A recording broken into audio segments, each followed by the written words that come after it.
Today, we're diving into the exciting world of drawing. Let's start with a warm-up exercise. Grab your pencil and paper. We're going to draw some lines. Try drawing straight lines, zigzags, and curves.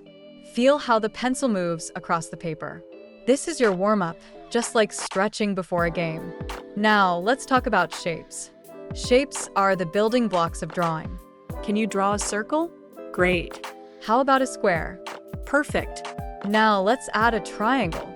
You've just created 3 basic shapes. These shapes can be combined to make all sorts of fun drawings. Let's put those shapes together. Imagine we want to draw a house. Start with a square for the base. Now, add a triangle on top for the roof.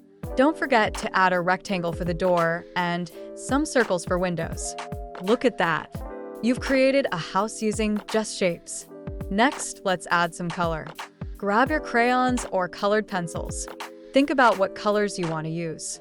Maybe a bright red for the house, blue for the sky, and green for the grass.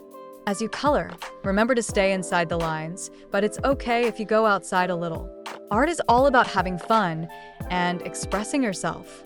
Now let's add some details. You can draw flowers in the garden, a sun in the sky, or even a little person waving at the door.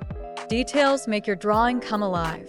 Remember, there's no right or wrong way to draw. The most important thing is to enjoy the process and let your imagination run wild. Keep practicing these techniques, and you'll see your skills grow. Before you finish, take a moment to look at your masterpiece.